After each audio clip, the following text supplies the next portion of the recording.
പ്രിയപ്പെട്ടവരെ, പാട്ടിൻ്റെ പട്ടുനൂല് ശരിക്കും കൊടുത്തിട്ടുള്ളത് ഡോക്ടറാണ്. നമ്മളൊക്കെ സാധാരണ ഉള്ളൂ. ഡോക്ടർ സാധാരണ ഡോക്ടർ അല്ല. അതെ, അവർ പാടുകയും ചെയ്യും. അവര് ശരീരത്തിനും മനസ്സിനും ചികിത്സ കൊടുക്കാൻ പാട്ടുമുണ്ട്. പറ്റുന്ന പാട്ടുമുണ്ട്. അതന്നെ അതെ. ഓക്കെ, തുടങ്ങാം. പാട്ടോടുകൂടി തുടങ്ങുന്നു. അതിനു മുമ്പ് ഞാനൊരു കാര്യം പറഞ്ഞോട്ടെ. എനിക്ക് പറയാൻ തോന്നി, ഇവിടെ വന്നപ്പോ മാതൃഭൂമിയുടെ ഈ പരിപാടി കണ്ടപ്പോൾ ആദ്യമേ ഐ ഹാവ് ടു അപ്രീഷിയേറ്റ് ഈ മാതൃഭൂമി എന്നുള്ള ഈ പേര് ആരാണ് ഇത് കണ്ടുപിടിച്ചത് എന്നുള്ളത് അറിയാൻ എനിക്കൊരു മോഹമുണ്ട്. അറിയാമെങ്കിൽ പറഞ്ഞു തരാം നിങ്ങളിൽ ആർക്കെങ്കിലും.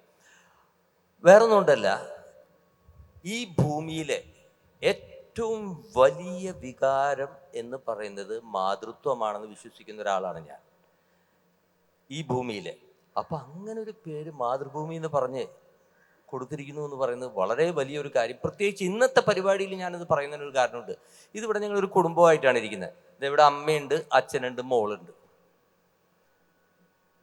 വരികൾ എന്ന് പറയുന്നത് ഒരു പാട്ടിനെ സംബന്ധിച്ചിടത്തോളം ഏറ്റവും സുപ്രധാനമായ ഘടകം അതിൻ്റെ വരികളാണ്. വരികൾ നന്നായാൽ അതിന്മേ എന്തും നമുക്ക് ട്യൂൺ ചെയ്യാം. പക്ഷെ വരികൾ നന്നായിരിക്കണം. വരികൾ നന്നായാൽ ട്യൂൺ മോശമാക്കി അതിനെ കുറച്ചൊക്കെ ചീത്തയാക്കാൻ പറ്റുമെങ്കിലും അധികമൊന്നും ചീത്തയാക്കാൻ പറ്റില്ല. പക്ഷെ മോശപ്പെട്ട വരിയാണെങ്കിൽ എത്ര നല്ല ട്യൂൺ കൊടുത്തിട്ടും കാര്യമില്ല. അതിൽ നിന്ന് നമുക്ക് മനസ്സിലാവുന്നത് വരി തന്നെയാണ് ഫസ്റ്റ്. അതാണ് ബോഡി, അതാണ് അമ്മ എന്ന് നമ്മൾ പറയുന്നത്. അതിനെ ലാളിച്ചുകൊണ്ട് അതിനെ നല്ലൊരു ഈണം. എൻ്റെ ഗുരുനാഥനായ ദേവരാജൻ മാഷ് പറയാനുണ്ട്, നല്ല കവിത കിട്ടി അതിനൊന്ന് തൊട്ട് കൊടുത്താൽ മതി, അത് ഗോൾഡൻ സോങ് ആയി മാറും. അതൊക്കെ അവർ നമുക്ക് പറഞ്ഞു തന്നിട്ടുണ്ട്, അവർ കാണിച്ചു തന്നിട്ടുമുണ്ട്. അത് അടുത്ത മൂന്നാമത്തെ അതിൻ്റെ ഒരു പാട്ടിൻ്റെ ഒരു ജീവൻ കൊടുക്കുന്ന ആള് അത് അവതരിപ്പിക്കുന്ന പാട്ടുകാരനോ പാട്ടുകാരിയോ ആണ്. ഇത് മൂന്നും ചേർന്നിരിക്കുകയാണ് ഇവിടെ. ഇനി ആരംഭിച്ചോളൂ. കാറ്റിൻ ചെപ്പുകിലുങ്ങി ദലമർമരങ്ങളിൽ രാപ്പാടിയുണരും സ്വരരാജിയിൽ പനിനീർക്കിനാക്കളിൽ പ്രണയാങ്കുരം ഇതു നമ്മൾ ചേരും സുഗന്ധതീരം.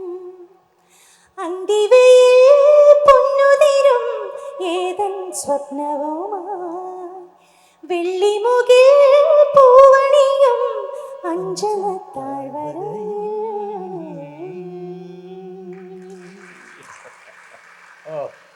ഇതു നമ്മൾ ചേരും സുഗന്ധതീരം. ഇവർ രണ്ടാളും ചേർന്ന് മലയാളികളെ ഒരുപാട് സുഗന്ധ തീരങ്ങളിലേക്ക് കയറ്റിവിട്ടിട്ടുണ്ട്.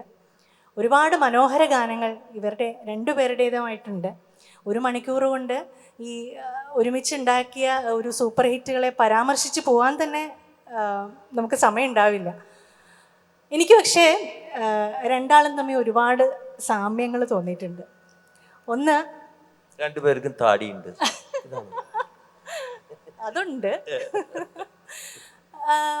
നമ്മളിപ്പോൾ ഞാൻ കഴിഞ്ഞ ദിവസം സാറിനെ കാണാൻ പോയിരുന്നു. അപ്പോൾ ആ സമയത്തൊരു പുതിയ പാട്ടിൻ്റെ വർക്കിലാണ് സാറ്. ഞാനവിടെ ചെന്നു, ഇങ്ങനെ എന്നെ പരിചയപ്പെടുത്തി കാര്യങ്ങളൊക്കെ പറഞ്ഞപ്പോഴും ഫുൾ ടൈം ആ പാട്ടിലേക്ക് ഇങ്ങനെ ശ്രദ്ധിച്ച് അതിൻ്റെ പരിപാടികൾ ഇങ്ങനെ അത് ആദ്യമായിട്ടൊരു പാട്ട് തുടക്കക്കാരനെ പോലെയുള്ള ഒരു ആവേശമായിരുന്നു സാറിൻ്റെ മുഖത്ത്. അതേപോലെ തന്നെ ഞാൻ സാറിനെ പരിചയപ്പെടണമെന്ന് വിചാരിച്ചു, ഒന്ന് വിളിച്ച സമയത്ത് സാറ് എറണാകുളത്ത് ഒരു പാട്ടെഴുത്തിൻ്റെ വർക്കിലാണ്. അത് കഴിഞ്ഞ് പിറ്റേ ദിവസം തൃശ്ശൂർ ഒരു വർക്കിലാണ്. അതായത് നമ്മളൊക്കെ കണ്ടു പഠിക്കേണ്ട 2 പുസ്തകങ്ങളാണ് രണ്ടാളും. അപ്പോൾ ഈ ഒരു സാമ്യമൊക്കെയാണോ ഇത്രയധികം സൂപ്പർ ഹിറ്റുകൾ നിങ്ങളുടെ രണ്ടുപേരുടേതുമായിട്ട് ഉണ്ടാവാനുള്ള കാരണങ്ങൾ? ഇതുപോലെയുള്ളതൊക്കെയാണോ, ഈ സാമ്യങ്ങളൊക്കെയാണോ? തീർച്ചയായിട്ടും ആയിരിക്കാം. തിരുമേനിയുടെ എഴുത്തിനെ കുറിച്ച് പറയുകയാണെങ്കിൽ, തിരുമേനി എഴുതാൻ വേണ്ടി ഒരു സ്പെഷ്യൽ പേനയൊന്നും എടുത്ത് കൈപിടിച്ച് നടക്കുന്ന ആളല്ല.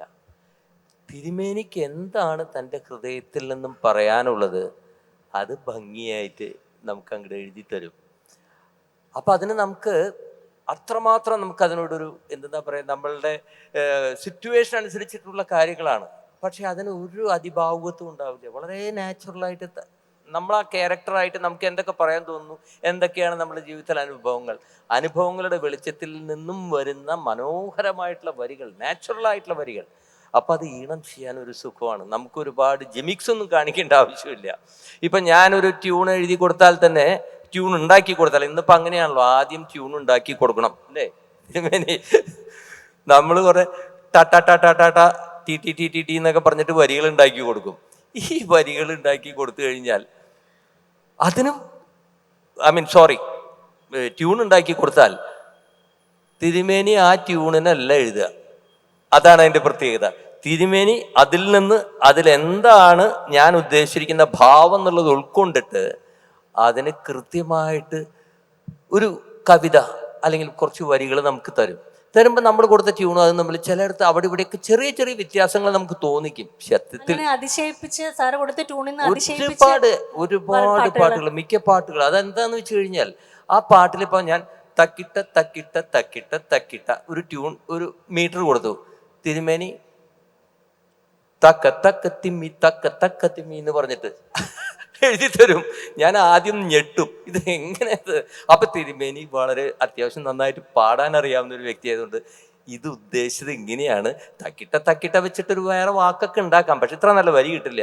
അതുകൊണ്ട് ഈ തക്ക തിമ്മി എന്ന് പറഞ്ഞിട്ടുള്ളത് ആ തകിടയിൽ തന്നെ നിൽക്കും. അങ്ങനെ വരുന്ന കാര്യങ്ങളൊക്കെ സാർ അക്സെപ്റ്റ് ചെയ്യും? അങ്ങനത്തെ കാര്യങ്ങൾ എനിക്ക് ഭയങ്കര ഇഷ്ടമല്ലേ. കാരണം നമ്മളുടെ പരിമിതികൾ വെച്ചിട്ടാണ് ഈ ട്യൂൺ ഉണ്ടാക്കുന്നത്. ഞാൻ പറഞ്ഞല്ലോ, അമ്മ വരിയാണ്, നല്ല വരി കിട്ടുക എന്നുള്ളതാണ്. അല്ലെങ്കിൽ മീറ്റർ മാറിയാലും കുഴപ്പമില്ല എന്ന് ഞാൻ പറയും. എൻ്റെ എഴുത്ത് ഇവിടെയുണ്ട്, മുമ്പിൽ ഹരിനാരായണൻ ഇരിക്കുന്നു, ഇനിയും എഴുത്തുകാർ ആരാണ് ഇവിടെ ഇരിക്കുന്നതെന്ന് എനിക്ക് അറിഞ്ഞുകൂടാ. അതായത് വരിയാണ് പ്രാധാന്യം. നമ്മൾ എന്ത് ഭാവം കൊടുത്താലും വരി ഉണ്ടെങ്കിലല്ലേ കാര്യമുള്ളൂ. അല്ലെങ്കിൽ പിന്നെ വയലിൻ വായിക്കാം, അപ്പം അതിൽ ഭാവത്തിൻ്റെ ആവശ്യം, ഈ വരികളുടെ പ്രശ്നം വരുന്നില്ല. ഇൻസ്ട്രുമെൻ്റൽ വാദ്യ സംഗീതം. അപ്പോൾ അങ്ങനെ വരികൾ എഴുതുന്ന അദ്ദേഹത്തിൻ്റെ കൂടെ എനിക്കും ഹൃദയം കൊണ്ട് സംഗീതം ചെയ്യാനാണ് ഇഷ്ടം. എൻ്റെ ഇഷ്ടം അത് ഒട്ടുമുക്കാലും കുറച്ചൊക്കെ എനിക്കത് സാധിച്ചിട്ടുണ്ടെന്നുള്ളൊരു വിശ്വാസമാണ് ഈ മുമ്പിലിരിക്കുന്ന നിങ്ങളിൽ നിന്നും എനിക്ക് കിട്ടിയിട്ടുള്ള എൻ്റെ അനുഭവങ്ങൾ വെച്ചിട്ട് ഞാൻ പറയുന്നത്. എൻ്റെ തിരുമേനി, ഞാൻ ഔസേപ്പച്ചനെ ആദ്യം കണ്ടുമുട്ടുന്നത് തിരുവനന്തപുരത്ത് വെച്ചാണ്. തൂവൽ സ്പർശം എന്ന സിനിമയ്ക്ക് വേണ്ടി നമ്മൾ ഇവിടെ ഒരു ഹോട്ടലിൽ ഇരുന്നു, അങ്ങനെയാണ് തുടങ്ങുന്നത്. എനിക്ക് ഓർമ്മയുണ്ട്. അതൊരു വലിയൊരു സങ്കല്പമായിരുന്നു. രസമായിട്ടുള്ള പാട്ടുകളും. ഞാൻ പിന്നെ എപ്പോഴും ഉദ്ദേശിക്കുന്നത് എൻ്റെ മനസ്സിലുള്ള പ്രണയവും എൻ്റെ മനസ്സിലുള്ള സ്നേഹവും എൻ്റെ മനസ്സിലുള്ള വിരഹവും ഒക്കെ തന്നെയാണ് ഞാൻ എഴുതുന്നതെങ്കിലും ആ ക്യാരക്ടറിലൂടെയാണ് അത് പോവുക.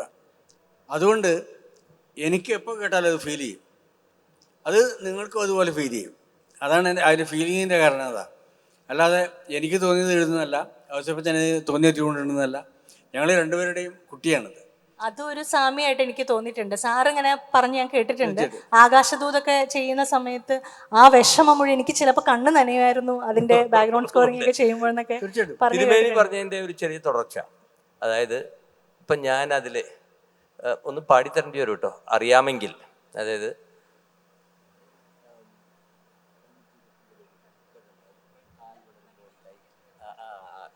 വരികൾ തെറ്റാൻ പാടില്ല, തിരുമേനി പറഞ്ഞു തരും. അതായത് അതിൽ ഞാൻ ട്യൂൺ കൊടുത്തപ്പോഴും എനിക്ക് ഓർമ്മയുണ്ട്. ടാ ടാ ടാ ടാ ടാ ടാ ടാ ടാ ടാ ടാ ടാ ടാ ടാ ടാ ടാ ഇന്ന് ട്യൂൺ എന്ന് വരി കേട്ട് കഴിഞ്ഞ് കഴിഞ്ഞാൽ ഡയറക്ടർ എന്തോ ഭാഗ്യത്തിന് ഓക്കെ പറഞ്ഞു ട്യൂൺ. പക്ഷെ അതിൻ്റെ ഉള്ളിലൊരു ഭയങ്കര എക്സ്പ്രഷൻ ഉണ്ടെന്ന് തിരുമേനി കണ്ടുപിടിച്ചു. കാൽ വളരുമ്പോൾ കുഞ്ഞിക്കാൽ വളരുമ്പോൾ കൈ വളരുമ്പോൾ ഈ വരികൾ വന്നപ്പോൾ ഞാൻ കൊടുത്ത ട്യൂൺ എവിടെ പോയി? ആ വരികളുടെ അത് ട്യൂൺ കറക്റ്റാണ്. ആ ട്യൂൺ വരികൾ കിട്ടിയിരുന്നെങ്കിൽ ആ ട്യൂൺ തന്നെയാണ് ഒരുപക്ഷെ കൊടുക്കുമായിരിക്കും. പക്ഷെ അതല്ലല്ലോ, ഞാൻ ആദ്യം ട്യൂണാണ് കൊടുത്തത്. പക്ഷെ അതിന് ഈ വരികൾ എഴുതിയിരുന്നു. ഇതായിരിക്കും ഉദ്ദേശിച്ചിട്ടുണ്ടാവുന്ന ഭാവം എന്ന് തിരുമേനി കണ്ടുപിടിച്ചു. അതാണ് തിരുമേനിയുടെ എല്ലാ പാട്ടുകൾക്കും ഒരുപാട് പാട്ടുകൾ തിരുമേനിയുടെ. ഞാനിതിവിടെ പറയുന്നത് ഇമ്പോർട്ടൻ്റ് വരികൾ തന്നെയാണ്. അത് ഇന്ന് ഇപ്പൊ ഈ അല്ല, അതും തോൽസ്പർശത്തിലാണ് തുവൽസ്പർശം, അതുകൊണ്ടാണ് അത് പറഞ്ഞത്. ഇപ്പോഴും ഓർമ്മയുണ്ട്. എല്ലാ പടത്തിലും അങ്ങനെ സംഭവിച്ചിട്ടുണ്ട്, എല്ലാ പടത്തിലും, എല്ലാ പടങ്ങളിലും, എല്ലാ പാട്ടുകളും അത് സംഭവിച്ചിട്ടുണ്ട്. എനിക്കിപ്പോഴും ഓർമ്മയുണ്ട് തുവൽ സ്പർശത്തിന്റെ കമ്പോസിങ്ങിന് ഞങ്ങൾ അവിടെ അമൃത ഹോട്ടൽ അമൃത ഇന്നുണ്ടോന്ന് അറിഞ്ഞൂടാ, ഹോട്ടൽ അമൃതയിലാണ് ഞങ്ങൾ കാണുന്നത്. അപ്പൊ അന്ന് ഞങ്ങളുടെ കമ്പോസിങ് കഴിഞ്ഞ ഒരു ഇടവേളയില് തിരുമേനി ഒരു ഒരു പുതിയ പാട്ട് റെക്കോർഡ് ചെയ്തിട്ടുണ്ട് എന്ന് പറഞ്ഞിട്ട് വെറുതെ കാസറ്റ് പ്ലേ ചെയ്തു. ആ ഫസ്റ്റ് വരി കേട്ടപ്പോൾ തന്നെ ഞാൻ പറഞ്ഞു, ഇത് മുഴുവൻ പാട്ട് ആയിട്ട് കേട്ടാൽ മതി, കമ്പോസിങ് കേൾക്കണ്ട. പ്രമഥവനം വീണ്ടും, എന്താണ് ആദ്യത്തെ വാക്ക്, ആദ്യത്തെ അക്ഷരം, അതിൽ ക്യാച്ചാണ്. പിന്നെ ബാക്കി ദാസേട്ടൻ പാടി അതൊക്കെ കൊഴിപ്പിച്ച് അതൊക്കെ പിന്നീടാണ്. പക്ഷെ ഈ വരി കേട്ടോ തിരുമേനി ഇത് എന്താണ് എഴുതി വെച്ചിരിക്കുന്നത് ഞാൻ തിരുമേനിയോട് അന്ന് ചോദിച്ചു, തിരുമേനിക്ക് ഓർമ്മയുണ്ടോ എന്ന് അറിഞ്ഞുകൂടാ. അതേപോലെ എത്ര ജോൺസന്റെ പാട്ട്, ദേവാങ്കണങ്ങൾ കൈയൊഴിഞ്ഞ താരകം, അതൊക്കെ ആ വരികളില്ലെങ്കിൽ ആ ട്യൂൺ മാത്രമായാൽ, ഞാൻ മ്യൂസിക് ഡയറക്ടേഴ്സിനെ കുറ്റം പറയാൻ വന്നിരിക്കുന്ന ആളല്ല കേട്ടോ, ഈ വരികൾക്ക് തന്നെ വളരെ മോശമായിട്ടും ചിലപ്പോൾ അവതരിപ്പിക്കപ്പെടാം.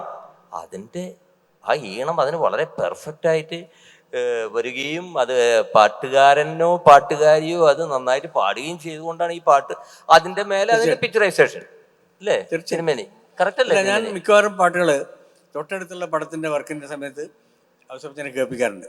ഇപ്പോഴും എനിക്ക് ഓർമ്മയുള്ളത് ഈ കമലദളത്തിൻ്റെ പാട്ടുകൾ ചെയ്തിട്ട് ആദ്യം കേൾപ്പിക്കുന്നത് ഞാൻ ഔസേപ്പച്ചനെയാണ്. എനിക്കതൊരു ആവേശമാണ്, എപ്പോഴും പാട്ട് കൊണ്ട് നടക്കും. പുറത്തേക്ക് ഇറങ്ങിയപ്പോൾ തന്നെ ആദ്യം ഔസേപ്പച്ചനാണ്. ഔസേപ്പച്ചന് ഇഷ്ടാവുകയും ചെയ്തു, എന്നോട് പറയുകയും ചെയ്തു. പിന്നെ എന്താണ് അവിടെ അത് കുറച്ചും കൂടി ശരിയാക്കുമായിരുന്നു. ഒരുപാട് കാര്യങ്ങൾ പറഞ്ഞിട്ടുണ്ടല്ലോ, അതുകൊണ്ട് അതൊന്നും എക്സാക്ട്ലി അതൊന്നും ഓർമ്മയില്ല. എനിക്ക് തോന്നുന്നത് ഞങ്ങളിങ്ങനെ വർത്താനം പറഞ്ഞുകൊണ്ടിരിക്കുന്ന നേരത്ത് ഈ മ്യൂസീഷ്യൻഷിപ്പ് സാറിനുള്ളത് ആ ഒരു മ്യൂസിക് ഡയറക്ടറും കൂടെ ആയതുകൊണ്ട് ഈ പാട്ട് എഴുതുന്നതില്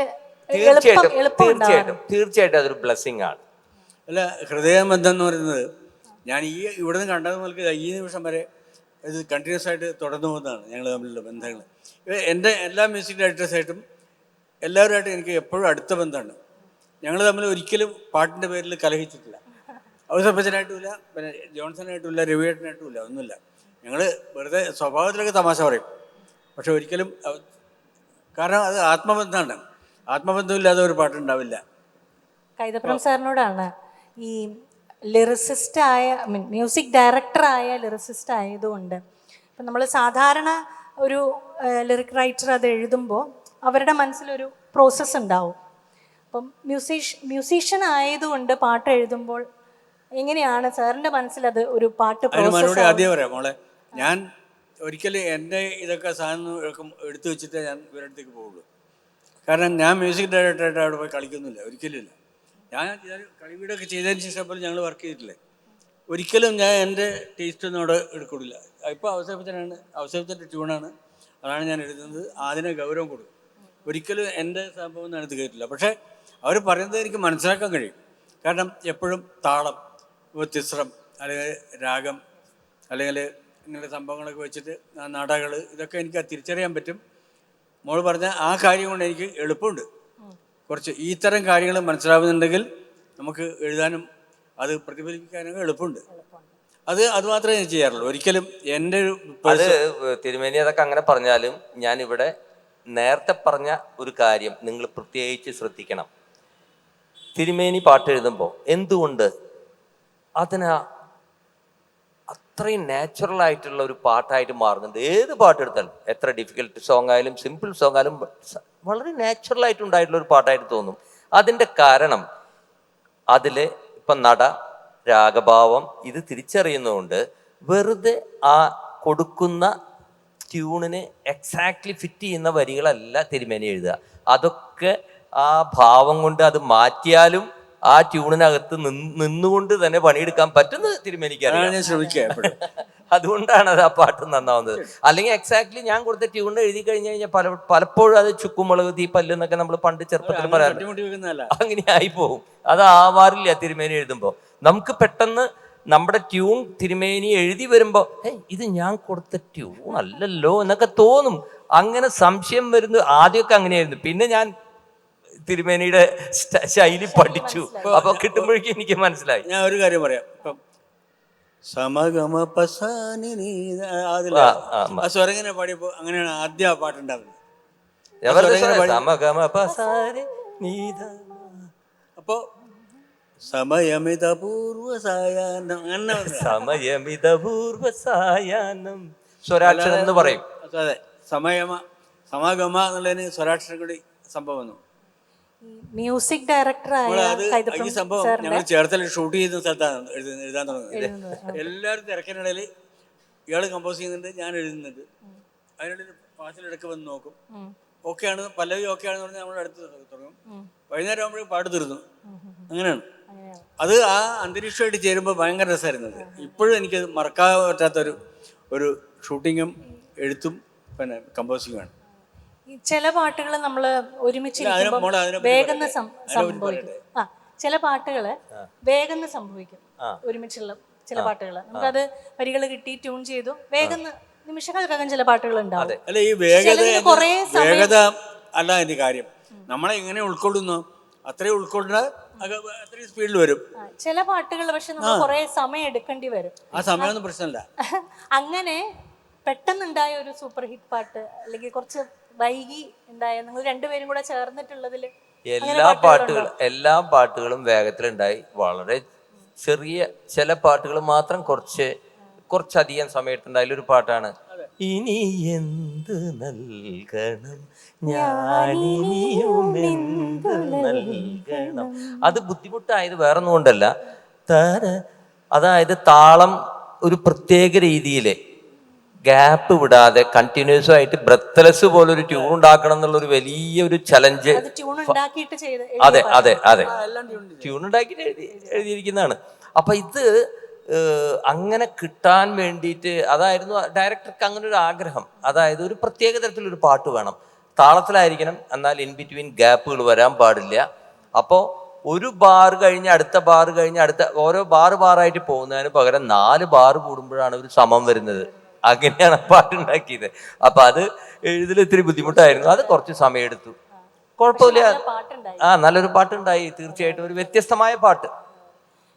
കൈതപ്രം തിരുമേനിയുടെ സാറിന് ഇഷ്ടപ്പെട്ട ഫേവറേറ്റ് ആയിട്ടുള്ള സാറ് മ്യൂസിക് ചെയ്ത ഒരു പാട്ടിനെ പറ്റി പറയോ? അത് കളിവീടുറങ്ങിയ അല്ല, ഒരുപാട് പാട്ടുകളുണ്ട്. കളിവീടുറങ്ങിയത് എന്നുള്ളൊരു പാട്ടെന്ന് പറഞ്ഞാൽ അത് one of my ever time favourite song ആണ്.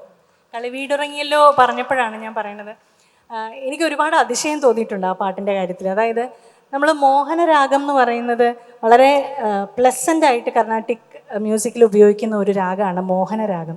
അപ്പം പ്രേക്ഷകർക്ക് അറിയാൻ വേണ്ടി 1-2 പാട്ടുകൾ ഞാൻ പറയാം. മഞ്ഞൾ പ്രസാദവും നെറ്റിയിൽ ചാർത്തി ആ പാട്ട്, പാർവണീന്ദുമുഖി പാർവതി, ഇതൊക്കെ നമ്മൾ വളരെ പ്ലസൻ്റ് ആയിട്ടുള്ള ഒരു സിറ്റുവേഷനിൽ ഉപയോഗിക്കുന്ന പാട്ടാണ്.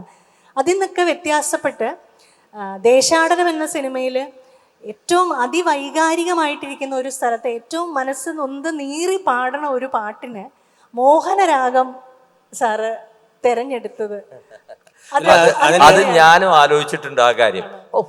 മോഹനരാഗത്തിൽ ഇങ്ങനെ ഒരു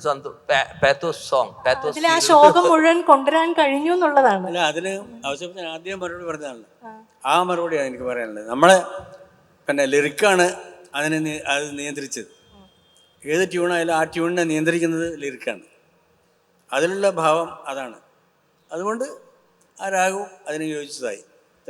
വരികൾക്ക് മാച്ചിങ് ആയിട്ടുള്ള കളിവീടുറങ്ങിയല്ലോ ഇത് സങ്കടമായിട്ടല്ല പാടുന്നത്, പക്ഷെ പറയുന്നത് ഇങ്ങനെ വളരെ എന്താ പറയുന്ന ഒരു പാട്ട് കേട്ട് കരയാത്ത ഒരു മലയാളിയും ഇല്ല എന്നാണ് എനിക്ക് തോന്നുന്നത്. അല്ല, അതിലൊക്കെ ഇത് ഇപ്പം ഞങ്ങൾ രണ്ടുപേരും മാത്രമല്ല, പാടിയവർ മാത്രമല്ല, നിങ്ങളും കൂടി അതിന് ഭാഗമാക്കാൻ. കാരണം നിങ്ങൾക്ക് കൂടി അത് ലയിക്കാൻ പറ്റിയില്ലെങ്കിൽ ആ പാട്ട് വിജയിച്ചിട്ടില്ല. നിങ്ങളും കൂടി അത് ലയിച്ചു, നിങ്ങൾ ആ പാട്ടിനെ സ്നേഹിച്ചു, ഞങ്ങളെ സ്നേഹിച്ചു, അതുകൊണ്ടാണ് നിലനിൽക്കുന്നത്. അല്ലാതെ വേറെ ഒരു കാര്യമില്ല. അതെല്ലാം കൂടി ചേർന്നതാണ്.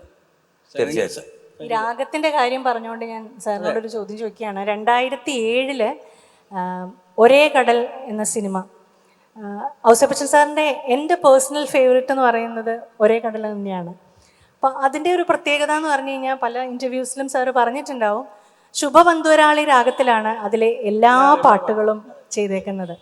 അപ്പം അത് തന്നെ ഒരു വലിയ ചലഞ്ചാണ്. ഒരു സിനിമയ്ക്ക് മുഴുവൻ പാട്ടുകൾക്ക് മുഴുവൻ ശുഭപന്തുവരാളി രാഗത്തിൽ ആ ശോകം നിലനിർത്തുക എന്നുള്ളത് ഒരു വലിയ ചലഞ്ചാണ്.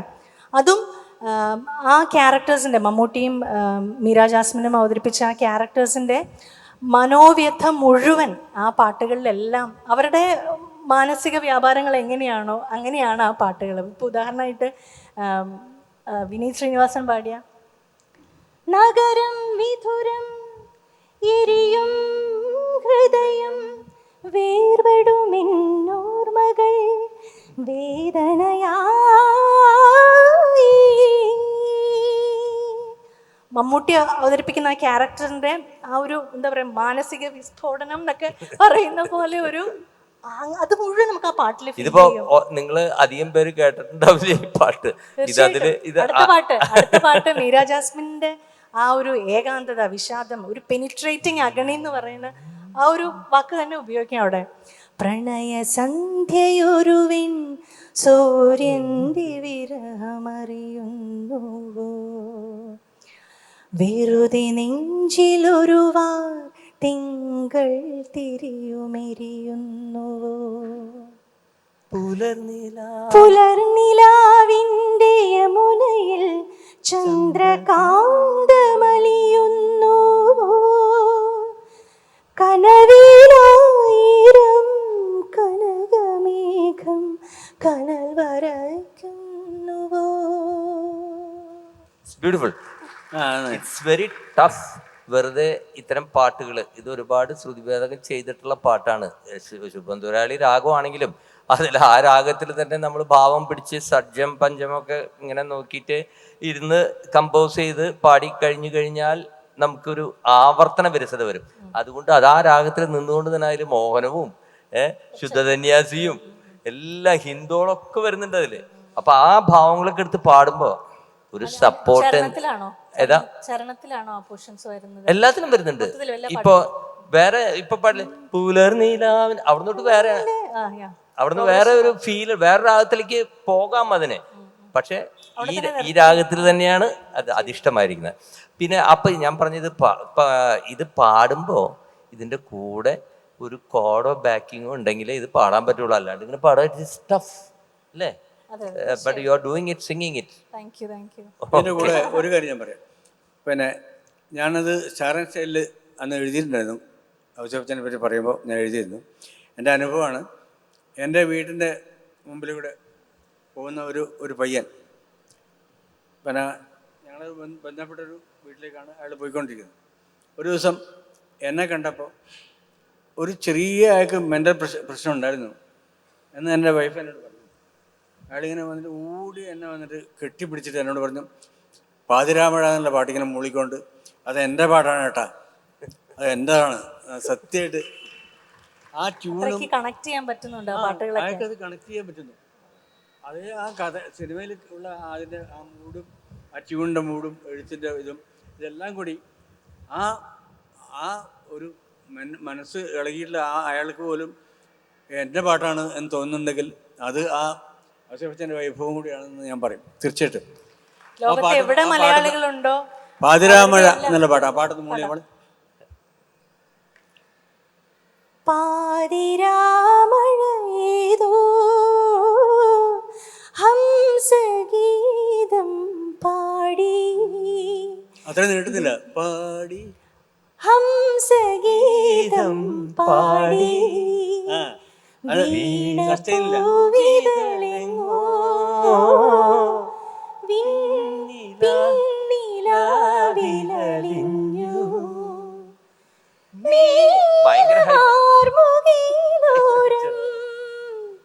ചന്ദ്രഹൃദയം തേങ്ങി പാതിരാമഴ.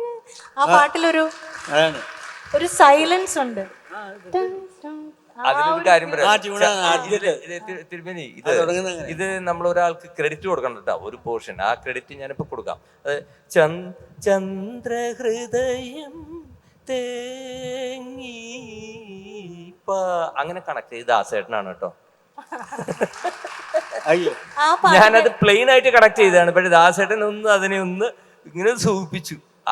ദാസേട്ടന് ചിലപ്പോൾ പാട്ടുകൾ ഇഷ്ടപ്പെട്ട് കഴിഞ്ഞാൽ ഇങ്ങനത്തെ ചില എല്ലാ പാട്ടുകളും അദ്ദേഹത്തിന് ഇഷ്ടപ്പെട്ട് കഴിഞ്ഞാൽ അദ്ദേഹം ഇങ്ങനത്തെ ചില കോൺട്രിബ്യൂഷൻസ് തരും.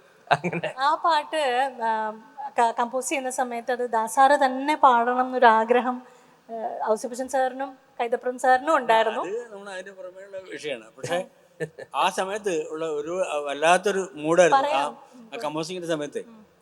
അന്ന് തബലയിൽ എന്തോ ഒരു സാധനം ഇങ്ങനെ അതാണ് എനിക്ക് ഓർമ്മയുണ്ട് ഇപ്പോഴും.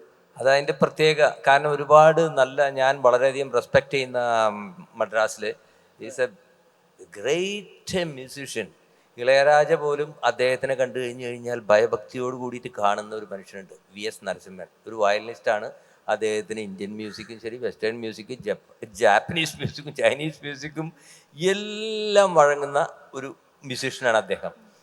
അദ്ദേഹം വരെ എൻ്റെ അടുത്ത് ആ പാട്ടിന് അതിൽ വായിക്കാൻ വന്നപ്പോൾ എൻ്റെ അടുത്ത് പറഞ്ഞു, ഈ ഋതം അതിൻ്റെ കോൺട്രിബ്യൂഷൻ എനിക്ക് കിട്ടിയത് ഒരു ഇൻസ്പിറേഷനാണ്. ടങ് ടങ് ടങ് തകത്തിക്ക് ടങ് ടങ് ടങ്. ആ ഒരു സൈലൻസിൽ എല്ലാ ഭാവവും ഉണ്ട്. അതെന്താണ് ആ പാട്ട് തുടങ്ങുന്നത്.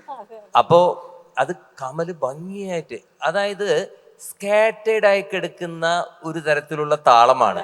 1 2 3 1 2 3 4 1 2 3 1 2 3 4 എന്ന് ഈ തക്കിട്ട തക്കത്തിമീന്ന് പറഞ്ഞു പോകാവുന്നതാണ്. അങ്ങനെയാണ് തരിക്കിട്ട ഇങ്ങനെയൊക്കെ പാട്ട് പറഞ്ഞിട്ട് പോകുന്നതാണ്. പക്ഷെ അവിടെയാണ് തങ് തങ് തങ് തങ് തങ് തങ് തക്കത്തിമ്പി. ഇറ്റ് വാസ് ഒരു വളരെ ഡിഫറെന്റ് ആയിട്ടുള്ളൊരു ഇതായിരുന്നു. അത് അദ്ദേഹം തന്നെ വന്ന് പറഞ്ഞു, ഇത് വളരെ ഡിഫറെന്റ് ആയിട്ടുള്ള ഋതമാണെന്ന് പറഞ്ഞു. എന്ന് പറഞ്ഞപ്പോൾ ബാലേന്ദ്രനുണ്ടായിരുന്നു. അത് നമ്മുടെ സ്ക്രിപ്റ്റ് റൈറ്റർ ബാലേന്ദ്രൻ റൈറ്റർ അതിന്റെ കമ്പോസിങ് സമയത്തൊക്കെ ഉണ്ടല്ലോ. ഞങ്ങളൊക്കെ ഒരുമിച്ചുണ്ടായിരുന്നു. ആ പാട്ടില് AR Rahman keyboard, AR Rahman sir work ആ ചെയ്തിട്ടുണ്ട്. പടത്തിൽ വർക്ക് ചെയ്തിട്ടുണ്ട്, ഈ പാട്ടിൽ വർക്ക് ചെയ്തിട്ടില്ല. ഈ പാട്ടിൽ അദ്ദേഹം അതിൽ വർക്ക് ചെയ്തത് മായാത്ത മാരി ആ പാട്ടിലാണ് വർക്ക് ചെയ്തിരിക്കുന്നത്. അതിൽ കുറച്ച് കമ്പ്യൂട്ടർ ഉണ്ട്. കമ്പ്യൂട്ടറൊക്കെ തുടങ്ങിയ കാലമാണ് ആ സമയത്ത്. എനിക്ക് തോന്നുന്നു കമ്പ്യൂട്ടറൈസ്ഡ് ആയിട്ടുള്ള ഒരു സംഗീതം കമ്പ്യൂട്ടറൈസ്ഡ് ആയിട്ട് തുടങ്ങിയത് മലയാളത്തില് ഞാനാണ്. അത് ആദ്യത്തെ പാട്ട് എന്ന് പറയുന്നത് വീണ്ടും എന്ന് പറഞ്ഞ സിനിമയിലാണ്, ദൂരെ മാമലയിൽ നിന്നുള്ളത്. മാമലയിൽ ഷിബു ചക്രവർത്തിയുടെ വരെ ചെമ്പകത്തിൻ. അപ്പൊ എല്ലാ മ്യൂസീഷ്യൻസും വന്ന് നോക്കി നിൽക്കും, ഇതെന്താണ് സംഭവം. ഇയാള് ഈ ഒരു ചന്ദ്രശേഖരൻ എന്നൊരു കീബോർഡ് പ്ലെയർ ആണ്, വളരെ സീനിയർ ആയിട്ടുള്ളത്. സാധാരണ മൊത്തം 2 കൈ കൊണ്ട് 4 കൈ കൊണ്ടൊക്കെ വായിക്കുന്ന മ്യൂസീഷ്യൻസ് ആണ് അവിടെ മദ്രാസില്. ഇത് കണ്ടക്ടർ 1 2 3 4 എന്ന് കൊടുത്ത വഴിക്ക് ഇയാള് 2 കൈയും കിട്ടിയിരിക്കുന്നു, മ്യൂസിക് വരുന്നുണ്ട്. അപ്പൊ എല്ലാവർക്കും അത്ഭുതമാണ്. ആ ഒരു QX7 എന്ന് പറഞ്ഞിട്ടൊരു ചെറിയൊരു ഉപകരണമാണ്, ഒരു സീക്വൻസറാണത്. നമുക്ക് കണ്ണുകൊണ്ട് ഇന്നത്തെ പോലെയുള്ള ഫെസിലിറ്റി ഒന്നുമില്ല. എവിടെയാണ് ആരംഭിക്കുന്നത് എവിടെയാണ് അവസാനിക്കുന്നത് എന്നുള്ളതൊക്കെ മേലെ നോക്കിയിട്ട് വേണം അളക്കാൻ. അതിലൊന്നും കാണാൻ പറ്റൂല. പക്ഷെ അത് വെച്ചിട്ട് അന്ന് തുടങ്ങിയതാണ്. ഐ തിങ്ക് അതിനു മുമ്പ് ഇളയരാജയുടെ വിക്രം എന്ന് പറഞ്ഞ സിനിമയില് കുറെ കമ്പ്യൂട്ടറൈസ്ഡ്, പക്ഷെ മലയാളത്തിലെ ആദ്യത്തെ ഈ പാട്ടാണ്. അതാണ് ഔസേപ്പച്ചൻ സാറിന്റെ ഞാൻ കണ്ടിട്ടുള്ള ഒരു വലിയ ക്വാളിറ്റിയാണ്. ഇങ്ങനെ അപ്ഡേറ്റഡ് ആയിട്ടിരിക്കുക. നമ്മളൊക്കെ കണ്ടു പഠിക്കേണ്ട ഒരു കാര്യമാണ്. ഇങ്ങനെ അപ്ഡേറ്റഡ് ആയിക്കൊണ്ടേ ഇരിക്കുകയാണ്. ഈ കാലഘട്ടത്തിലും പഠിക്കാനുള്ള ആ ഒരു അപ്ഡേറ്റ് ആയിട്ടിരിക്കുക എന്ന് പറഞ്ഞാൽ നമ്മൾ ജീവിതത്തിൽ എല്ലാവരും മനസ്സിലാക്കേണ്ട ഒരു കാര്യം, തിരുമേനിക്കൊക്കെ അറിയാവുന്ന തിരുമേനി ചെയ്യുന്നതാണ്. അതായത് നമുക്ക് ഇഷ്ടപ്പെട്ട കാര്യങ്ങൾ നമുക്ക് ചെയ്യാം. ഇഷ്ടപ്പെട്ട കാര്യങ്ങൾ ചെയ്തു കഴിഞ്ഞാൽ അത് ഓൾറെഡി ഉണ്ടല്ലോ. നമുക്ക് എങ്ങനെ ഇഷ്ടപ്പെടുന്നത്? ഒരു സാധനം കേട്ടതുകൊണ്ടാണല്ലോ നമുക്കിത് ഇഷ്ടപ്പെടുന്നത്. അപ്പൊ നമുക്ക് ഇഷ്ടപ്പെടാത്തതിലേക്ക് നമ്മൾ പോകണം, എന്നിട്ട് അതിനെ ഇഷ്ടപ്പെടുത്താൻ വേണ്ടി നമ്മൾ വർക്ക് ചെയ്യണം എന്നുള്ളതാണ് എൻ്റെ ഒരു എൻ്റെ ഒരു അഭിപ്രായം. എനിക്ക് ഇഷ്ടപ്പെട്ട വേറൊരു പാട്ട് പറയും. ഏതോ വാർമുകിലിൻ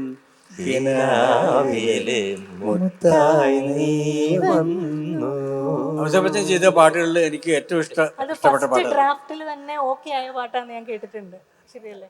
പെട്ടെന്ന് അതൊന്നുമല്ല, അതിനകത്ത് ആ ലിറിക്കും ബ്ലെൻഡ് ആയിട്ടുള്ളതാണ്. തീർച്ചയായിട്ടും ഇപ്പോഴും കുട്ടികളെ ആ പല അമ്മമാരും ഓർക്കുന്ന ഈ വാർമുകിലിൻ പാട്ട് മുത്തായി നീ വന്നു. എനിക്ക് ചിത്ര പറയാനുണ്ട്. ചിത്രയ്ക്ക് ദുബായിലൊക്കെയുള്ള ചിത്രയുടെ ഫ്രണ്ട്സ് വിളിക്കും കുട്ടീനെ ഉറക്കാൻ. വളരെ അടുത്ത ഫ്രണ്ട്സ് സർക്കിളിലുള്ളവര് ഈ പാട്ടൊന്ന് പാടിത്തരുമെന്നിട്ട് ഫോണിലൂടെ പാടി. ഈ അടുത്ത് ചിത്ര എൻ്റെ വീട്ടിൽ വന്നിരുന്നു കഴിഞ്ഞ ഒരു 2 ആഴ്ച മുമ്പ്. അന്ന് എൻ്റെ കൊച്ചുമോൾക്കും ഈ പാട്ട് പാടി കൊടുത്തു. അതുപോലെ തന്നെ കണ്ണാൻ തുമ്പി പോരാ, കണ്ണാൻ തുമ്പി പോരാ, അത് മലയാളികളുടെ ഒരു എന്താ എക്കാലത്തെയും കൊച്ചുകുട്ടികളെ ഇപ്പൊ ചോദിച്ചാലും കുട്ടികളുടെ ഒരു ആനന്ദമാണത്. അതെ അതെ അത് ഇറ്റ്സ് എ വെരി സിമ്പിൾ. അതിന്റെ പിന്നിലുള്ള രഹസ്യം ഞാൻ ഓൾറെഡി പറഞ്ഞിട്ടുള്ളതാണ്, സിംപ്ലിസിറ്റി. ആ സിംപ്ലിസിറ്റി നമ്മളെടുത്ത് ഈ ലോകത്തുള്ള എല്ലാ ഈണങ്ങളിലും വരുന്ന ഒരു സിംപ്ലിസിറ്റിയുടെ ഒരു ഫോർമുല അതിലുണ്ട്. അതാണ് ഇപ്പോഴും കുട്ടികൾ പാടുന്നത്. അതെ അതെ അതെ. അല്ല, ലിറിക്കില് എനിക്ക് അറിയാതെ വന്നിട്ടുള്ള സാധനങ്ങളാണ്. ഇങ്ങനെ കിനാവൻ മുത്തേ, അയ്യോ ദാറ്റ് ഈസ് എക്സലന്റ്. മഴമുത്തായിട്ട് വരുന്നത് അതെ അതാണ് കിനാവൻ മുത്തേ. നമുക്കതൊക്കെ ഒരു ചെറിയ എന്താണ് ഒരു കൃതി പോലെ, കർണാട്ടിക് കൃതി പോലെ അത്രയും ഫ്ലോ ആയിട്ട് അതിൽ വരികൾ ഒരു കുണുക്കിന് പോലും നമുക്കൊരു മുഴച്ച് നിൽക്കാതെ വരികൾ എഴുതപ്പെട്ടിരിക്കുന്നത്. അത് നേരത്തെ പറഞ്ഞ ക്വാളിറ്റി തിരുമേനിക്ക്, അത് ഞാൻ തിരുമേനിനെ പറയുന്നതല്ല, തിരുമേനിക്കത് അറിയാവുന്ന കാര്യമാണ്. ഈണം അറിയാം, അതിന്റെ താളം അറിയാം. ട്യൂണിൽ എഴുതുമ്പോഴും എഴുതിയിട്ട് ട്യൂൺ ചെയ്യുകയാണെങ്കിലും ഈ പാട്ടും വരിയും തമ്മിലുള്ളൊരു ഇഴയടുപ്പുണ്ടല്ലോ, അതുണ്ടാവുക എന്നുള്ളതാണ്. പാട്ടില്ല ഇല്ല, അതാണ് ശ്രോതാക്കളിലേക്ക് ആ ഒരു സന്തോഷമായിട്ട്. അന്നത്തെ ഇന്നത്തെ പാട്ടുകൾ നല്ല പാട്ടുകൾ അത് ചേർത്തുണ്ടാവും. ഓരോ അത്ഭുതങ്ങളാണ് തിരുമേനി പലപ്പോഴും എഴുതിയിരിക്കുന്നുള്ളത്. ആ പാട്ടൊക്കെ തിരുമേനിക്ക് ഓർമ്മയുണ്ടെന്ന് പറഞ്ഞൂടെ? മൗനം സ്വരമായി എൻ പൊന്നിൻ വീണയിൽ സ്വപ്നം മലരായി ഈ കൈക്കുമ്പിളിൽ. അതായത് മരിച്ചുപോയ ഒരു, ഇപ്പോ അത് ആത്മാവായിട്ട് നടക്കുന്നു. തൻ്റെ കുഞ്ഞിനെ കാണാൻ, കയ്യിൽ പിടിക്കാൻ തൻ്റെ ഹൃദയം സ്വീകരിച്ച മറ്റൊരു വ്യക്തിയുടെ സഹായത്തോട് കൂടിയിട്ട് ആ കയ്യിനെ താങ്ങി പിടിക്കുന്ന ഒരു ഫീലൊന്നും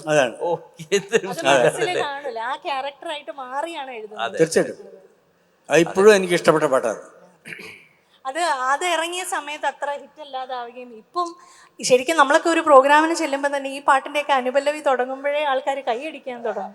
ഭയങ്കര ഇഷ്ടമാണ് ഇപ്പോഴും ആ പാട്ടുകൾ. ഒരുപാട് പാട്ടുകൾ ഞാൻ തന്നെ ഞെട്ടി പലപ്പോഴും. ഈ പാട്ട് എവിടെയോ കേട്ട് പരിചയമുണ്ടല്ലോ. കാരണം ഇവര് പല്ലവിയിലല്ല തുടങ്ങുന്നത്, ഇവര് യൂട്യൂബ്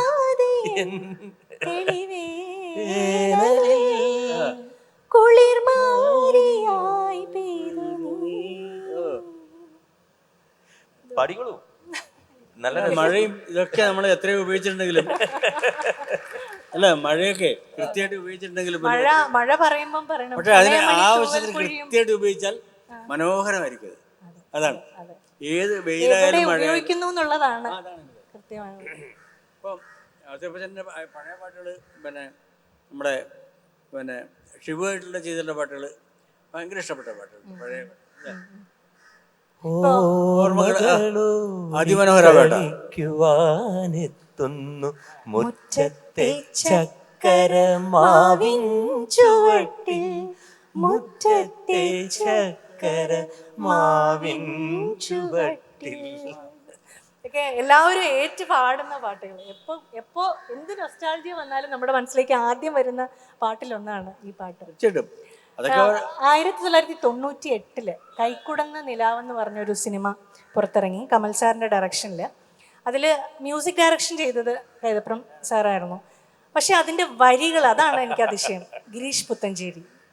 അതെങ്ങനെയാണ് സംഭവിച്ചത്? ഇല്ല, അത് ഞങ്ങൾ ചേർന്നാൽ ഓക്കെയാണ്, ഇത്രേ ഉള്ളൂ. അത് മനസ്സുകൊണ്ട് ഞങ്ങൾ ഒരേ ലെവലിൽ എത്തുമ്പോൾ ഓക്കെ ആവും. അതിനകത്ത് ഇപ്പം സിസ്റ്റം കൂടെ ആയതുകൊണ്ട് എന്തെങ്കിലും എഴുതുമ്പം സാർ അഭിപ്രായം പറയാറുണ്ട്. ആഭോഗ്യരാഗത്തിലുള്ള ഒരു കീർത്തനം പോലൊരു സാധനം ഉണ്ടായിരുന്നു. അതാണോ? ആ ഗോപിയേട്ടൻ്റെ പാടുന്ന ഒരു പാട്ട്, അമ്പലത്തിൻ്റെ അടുത്ത് വെച്ച് പാടുന്ന പാട്ടുണ്ട്. അത് ഞാൻ കുറേ നാൾ കാത്തിരുന്ന, 2-3 ദിവസം കാത്തിരുന്നിട്ട് ഇയാളെ കണ്ടേയില്ല, ഒറ്റ മുങ്ങനെ പൊങ്ങി. ഞാൻ റെക്കോർഡിങ്ങിൻ്റെ അന്ന് വൈകുന്നേരം ആകുമ്പോൾ അവിടെ പൊങ്ങി പുള്ളി. ഞാൻ പറഞ്ഞു, എവിടെ എന്നെ കണ്ടാലേ എനിക്ക് പാടി ചെയ്യാൻ പറ്റും, ട്യൂണൊന്നും ചെയ്തില്ല. ഞാൻ പറഞ്ഞു, താൻ എഴുതിയാൽ അപ്പം തന്നെ എഴുതി, അപ്പം തന്നെ ട്യൂൺ ചെയ്തു. ഇനിയും പരിഭവമരുതേ. ആ. ഇനിയും പരിഭവമരുതേ. ആഹാ, ബ്യൂട്ടിഫുൾ. അത് ആവോഗീത, അത് വെറും ആവോഗീത ഞാൻ അപ്പം തന്നെ പാടി. പിന്നെ കമലിന് ഓക്കെ ആയി, ഗിരീഷിന് അതിലേറെ ഓക്കെ ആയി. ഞാൻ പറഞ്ഞു പാടാൻ. അപ്പം തന്നെ ഞങ്ങൾ രാത്രി തന്നെ പിന്നെയാണ് ദാസേട്ടൻ പാടുന്നത്. അതാ പറഞ്ഞത്, അത് മനസ്സോട് ചേർന്നാൽ പിന്നെ ഒരു പ്രശ്നമില്ല, വ്യക്തികളൊന്നും പ്രശ്നമല്ല. പിന്നെ സാർ പറഞ്ഞു, കംപ്ലീറ്റ് ചെയ്തോ. അല്ല, എപ്പോഴും ഇപ്പം ദാസേട്ടൻ പാടുമ്പോഴാണെങ്കിലും ആരും ഒന്ന് പാടുമ്പോഴാണെങ്കിലും മനസ്സുകൊണ്ടുള്ള ഒരു സംതൃപ്തി ഉണ്ടാകണം. നേരത്തെ നമ്മൾ ചോദിച്ച ആ ചോദ്യത്തിന് ഒരു കാര്യമുണ്ട്. ഈ പാട്ടുകൾ അന്ന് പിന്നെ ഔസേപ്പച്ചൻ്റെ പാട്ട് ഞാൻ തൽക്കാലം പാടുന്നില്ല എന്നൊക്കെ പറഞ്ഞുകൊണ്ടിരുന്നതാണ് ദാസേട്ടൻ. എന്തോ ചെറിയ പ്രശ്നമുള്ളൂ, ഞാനത് കണ്ടുപിടിച്ചു. ദാസേട്ടനെ തന്നെ പാടണമെന്ന് ഞങ്ങളൊക്കെ ഉറപ്പിച്ചു. അങ്ങനെ ഞാനാണ് ഔസേപ്പച്ചനെ കഴിഞ്ഞ് പോകുന്നത് പാടിക്കാൻ വേണ്ടി. ദാസേട്ടൻ്റെ അടുത്തേക്ക് പോയി എൻ്റെ ഞാനാണ് പറയുന്നത്, ഔസേപ്പച്ചൻ്റെ പാട്ട് നമുക്ക് പാടണം, ദാസേട്ടനെ പാടിയേ പറ്റുള്ളൂ. അതെന്താ മോനെ, അതൊന്നും കുഴപ്പമൊന്നുമില്ല. മോന് ചില പാതിരാമഴ പാതിരാമഴ പിണക്കം, ഒരു ചെറിയ ഗ്യാപ്പ് കഴിഞ്ഞിട്ട് പാടുന്ന പാട്ടതാ. ഈ പുതിയ ഗായകരുടെ പലരുടെയും അവരുടെ സ്ഥിരം ശൈലിയിൽ നിന്ന് മാറ്റി അവർക്ക് പാട്ട് കൊടുത്തിട്ടുള്ളത് ഔസേപ്പച്ചൻ സാറാണ്. ഇപ്പോൾ ഞാൻ നേരത്തെ പറഞ്ഞൊരു പാട്ട് വിനീത് ശ്രീനിവാസന്റെ നഗരം വിധുരം, അങ്ങനെ ഒരു പാട്ട് ഇതുവരെ പിന്നീടും വിനീത് ശ്രീനിവാസന്റെ അങ്ങനെ. അതുപോലെ സയനോര എന്ന് പറഞ്ഞ സിംഗർ ഒരുപാട് ഈ അടിപൊളി പാട്ടുകളുടെ ആ ശൈലിയിൽ പാടിക്കൊണ്ടിരുന്ന ആൾക്കാരാണ്. ജൂലൈ 4th ഭയങ്കര ബ്യൂട്ടിഫുൾ ആയിട്ടൊരു മെലഡി, ഭയങ്കര രസമായിട്ട് സൈനോര അത് അവതരിപ്പിക്കുകയും ചെയ്തിട്ടുണ്ട്. ഒരു പുതിയ ഗായകൻ പാടിയ എനിക്ക് ഭയങ്കര ഇഷ്ടപ്പെട്ട പാട്ടുണ്ട്, പിന്നെ ഔസേപ്പച്ചൻ്റെ ആ കടലിന്റെ ആഴങ്ങളിൽ, അതിമനോഹര ആ പാട്ടല്ലേ.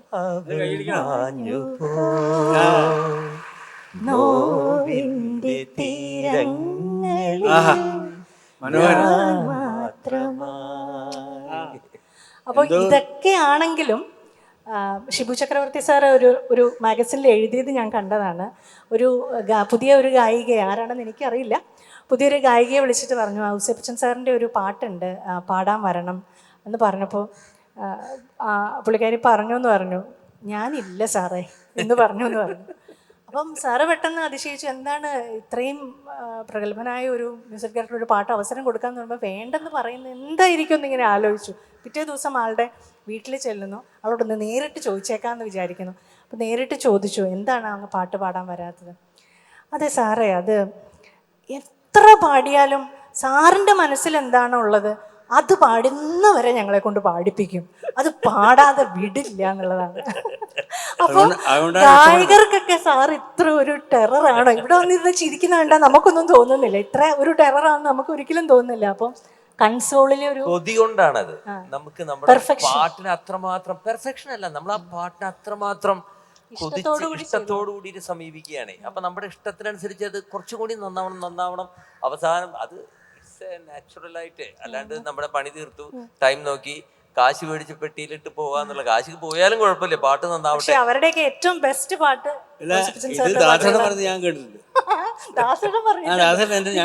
ബാക്കിയില്ല, ഇവന്റെ പാട്ട് പാടുന്നു, അവൻ പാടുന്ന പോലെ ഞാൻ പാടും, ഒതുക്കിയിട്ട് പാടുന്നു. എന്നോട് പറഞ്ഞു ഒതുക്കി പാടുന്നു. ദാസേട്ടൻ അങ്ങനെ ഒതുക്കാൻ പറ്റില്ലല്ലോ, ഭയങ്കര വലിയ ശബ്ദമാണ്. ഞാൻ പല പാട്ടുകളും അങ്ങനെയാണ്. പക്ഷെ എന്നിട്ട് ദാസേട്ടൻ അതേപോലെ പാടും കേട്ടോ, ചില മൂടൊക്കെ വന്നു കഴിഞ്ഞാൽ അതേപോലെ തന്നെ പാടും. സ്ട്രെയിനാണ് അങ്ങനെ ഒതുക്കി പാടുമ്പോ, ത്രോട്ടിന് ഭയങ്കര സ്ട്രെയിനാ, വോയിസിന് ഭയങ്കര സ്ട്രെയിനാണത്. അത് ദാസേട്ടന്, അതുകൊണ്ട് ദാസേട്ടന് ഈ ഓപ്പൺ ആയിട്ട് പാടുന്ന ഓപ്പൺ ആയിട്ട് പാടി കഴിഞ്ഞാൽ എല്ലാവരുടെയും ശബ്ദം നന്നാവില്ല. പക്ഷെ ദാസേട്ടന്റെ ശബ്ദത്തിന് ഒരു കുഴപ്പമില്ല, ഓപ്പൺ ആയിട്ട് പാടിയാലും ഒതുക്കി പാടിയാലും it will be so sweet. അതങ്ങനെ വളരെ റെയർ ആയിട്ടുള്ള ഒരു ശബ്ദമാണ്. അപ്പൊ അതാണ് അതിന്റെ ഇഷ്ടം കൊണ്ടാണ് പറയുന്നത്, ഒരിക്കലും അനിഷ്ടമായിട്ട് പറഞ്ഞിട്ടില്ല. ഞാൻ കേട്ടതാ, എന്നോട് പറഞ്ഞിട്ടുണ്ട്. അപ്പൊ അവൻ പറഞ്ഞ പോലെ എനിക്ക് തിരുമേനി പറഞ്ഞ സംഭവം, നമ്മുടെ ഈ പാതിരാമഴ പാടിയിട്ട് പറഞ്ഞിട്ട് എഞ്ചിനീയർ റൂമിലിരുന്നിട്ട് അവിടെ മോഹൻലാലുണ്ട്, സുരേഷ് ബാലാജി ഉണ്ട്, കമലുണ്ട്. പാട്ട് കേൾക്കാൻ വന്നു. സാധാരണ പാട്ട് കേൾക്കാൻ വരില്ല പുള്ളിക്ക്. പാട്ട് ഇഷ്ടമായി കഴിഞ്ഞാൽ മാത്രം ചിലപ്പോൾ ഒന്ന് എഞ്ചിനീയർ റൂമിൽ ഞങ്ങൾ ഫുൾ സോങ് ഇടും പാടി കഴിഞ്ഞിട്ട്, എല്ലാവരും ഞങ്ങൾക്ക് കേൾക്കാൻ. അപ്പൊ ദാസേട്ടന് പാടി കഴിഞ്ഞു കഴിഞ്ഞാൽ ഇത് കഴിഞ്ഞ വഴിക്ക് അടുത്ത സ്റ്റുഡിയോയിലേക്ക് ഓടണം. അങ്ങനെയുള്ള തിരക്ക് പിടിച്ച സമയം. പക്ഷെ അന്ന് ദാസേട്ടൻ എന്തോ ഇതിൻ്റെ ഉള്ളിലേക്ക് വന്നു. ഞങ്ങൾ ചെറിയ ഗ്യാപ്പിന് ശേഷം പാട്ട് പാടിയതാണ്. എന്നിട്ട് പാട്ട് എല്ലാവരും ഭയങ്കരമായിട്ട് അങ്ങോട്ട് പ്രശംസിച്ചു, കൈയടിച്ചു. ഞാൻ കൈയൊന്നും അടിച്ചില്ല, കാരണം ഞാൻ തലയാട്ടി ഇങ്ങനെ ഇരുന്നേ ഉള്ളൂ.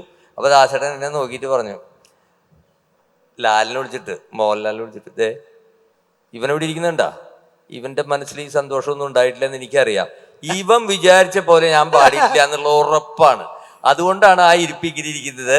അത് അതേമാതിരി പാടാൻ പറ്റില്ല, കാരണം എന്നിട്ട് പുള്ളി കാരണം അങ്ങനെ ഒരു വയലിനിസ്റ്റും കൂടിയാണ്. അപ്പൊ അവനെ ഈ പെർഫെക്ഷൻ അവനത് കാണാൻ പറ്റും, സംഗീതം കാണാൻ പറ്റും, വിരലുകളിലൂടെ കാണാൻ പറ്റും. ഞങ്ങൾക്ക് അത് പറ്റില്ലല്ലോ, അതുകൊണ്ട് ഇത്രയൊക്കെ പാടുള്ളൂ ടമ്പോനെ, ഇത്രേ പാടാൻ പറ്റുള്ളൂ എന്ന് പറഞ്ഞിട്ട് പോയി. ആ പാട്ടാണ് പാതിരാപ്പഴ ഒരു വലിയ ഹിറ്റായി മാറിയത്. എനിക്ക് അത്ഭുതമായിട്ട് തോന്നിയ ഒരു സംഭവം ഉണ്ടായിരുന്നു. ഈ ദാസേട്ടൻ്റെ സ്റ്റേജിൽ വികാര നൗക പാടി. അപ്പോൾ പാടിക്കൊണ്ടിരിക്കുമ്പം ഞാൻ അവിടെ അടുത്തിരിക്കേണ്ടത്. അപ്പോൾ അവസാനം ഇയാളെയൊക്കെ എന്താ ചെയ്യേണ്ടത് ഞാൻ പറഞ്ഞു, നേരെ സ്വർഗത്തിൽ കൊണ്ട് ഇരുത്തുക, അത്ര നിർത്തില്ല. ദാസേട്ടൻ പാടുന്ന കേട്ടിട്ട് ഇപ്പോഴും അത്ഭുതപ്പെട്ടിട്ട് ചോദിക്കുക ഔസേപ്പച്ചൻ, ഇയാളെയൊക്കെ എന്താ ചെയ്യാൻ പറ്റുക. അതാണ് ഔസേപ്പച്ചൻ. ആ ഒരു എപ്പോഴുള്ളൊരു അതിനുള്ള വേറെ പാട്ട്, എന്ത് പാട്ട്, അതൊന്നും സ്വസ്ഥമല്ല. മനുഷ്യർക്കെല്ലാം സ്നേഹിക്കാവുന്ന, ഇപ്പം എനിക്ക് ഭാസ്കര മാഷ പാട്ടും നമ്മളെ പുതിയ ആൾക്കാരുടെ പാട്ടും എല്ലാം എനിക്ക് സ്നേഹമുള്ളത്. എൻ്റെ പാട്ടാണതെല്ലാം. ON സാറിൻ്റെ പാട്ടായാലും ഔസേപ്പച്ചൻ്റെ പാട്ടായാലും പിന്നെ ജയരാജൻ്റെ പാട്ടായാലും ആരുടെ പാട്ടായാലും നല്ലതായ എൻ്റെ പാട്ടാണ്. ഞാൻ അങ്ങനെ സ്നേഹിക്കുന്ന ഒരാളാണ്. അതുകൊണ്ട് എൻ്റെ പാട്ടിന് അത്രയും എനിക്ക് സ്നേഹമാണ്. സ്നേഹിക്കാൻ പറ്റാതെ ഞാൻ എഴുതില്ല. ഭാസ്കര മാഷിൻ്റെ കാര്യം പറഞ്ഞുകൊണ്ട് ഞാൻ പറയുകയാണെങ്കിൽ എൻ്റെ ഒരു ഒബ്സർവേഷനാണ്, ഭാസ്കര മാഷ് പാട്ടുകൾ എഴുതുമ്പോൾ ഇങ്ങനെ സ്ഥലപ്പേരുകൾ ഇങ്ങനെ കോയിൻ ചെയ്യായിരുന്നു. ഇപ്പോൾ ഉദാഹരണത്തിന് ഇപ്പം തിരുവേഗപുറയുള്ള അങ്ങനെ കോയിൻ ചെയ്യായിരുന്നു. അമ്പലപ്പുഴ അല്ല, അങ്ങനെ ഒരുപാട് പാട്ടുകൾ. ഇപ്പോൾ മായന്നൂർ അങ്ങനെ കോയിൻ ചെയ്യായിരുന്നു. അതുപോലെ കൈതപ്രം സാറും വണ്ണാത്തിപ്പുഴയുടെ തീരത്ത്, പിന്നെ ഉത്രാളിക്കാവിലെ പട്ടോല കൽപ്പാത്തി തേരൊരുങ്ങി, അങ്ങനെ ഒരുപാട് സ്ഥലപ്പേരുകൾ ഉപയോഗിക്കാറുണ്ട്. അത് ആ ഒരു അങ്ങനെ ശൈലി മനഃപൂർവ്വം ചെയ്യുന്നതാണോ അതോ അങ്ങനെ ഒരു ശൈലി ഒന്നും ചെയ്യാൻ പറ്റില്ല, കാരണം ലിറിക്കലി അത് ചെയ്യാൻ പറ്റുള്ളൂ. ഒരു സ്ഥലത്തിന്റെ അങ്ങനെ ഉപയോഗിച്ച് കണ്ടിട്ടില്ല പലരും. ഭാസ്കര മാഷ് അങ്ങനെ ചെയ്ത് കണ്ടിട്ടില്ല. ഭാസ്കര മാഷ് നഗര മഹാസാഗര. പിന്നെ ഒരു പ്രത്യേകത തോന്നിയിട്ടുള്ളത്, ഈ ഒരു സിനിമയുടെ കഥ എന്താണോ അത് പല പാട്ടുകളിലായിട്ട് സാറ് ഒളിപ്പിക്കാറുണ്ട്, വരികൾ ചെയ്യാറുണ്ട്. ആവശ്യമുണ്ടാവും. ഇപ്പം വേഷങ്ങൾ ജന്മങ്ങൾ, വേഷം മാറാൻ നിമിഷങ്ങൾ,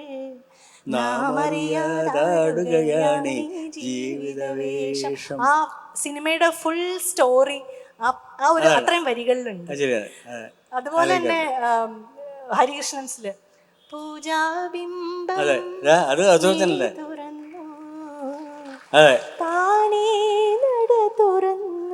സന്ധ്യയായിട്ട് നായികയെ സങ്കല്പിക്കുന്നു, സൂര്യനും ചന്ദ്രനുമായിട്ട് രണ്ട് നായകന്മാരെ സങ്കല്പിക്കുന്നു. സ്വയംവര സന്ധ്യ രാജകുമാരി നിന്നു തിരുനടയിൽ, സൂര്യനുണർന്നു ചന്ദ്രനുണർന്നു മംഗളയാമം,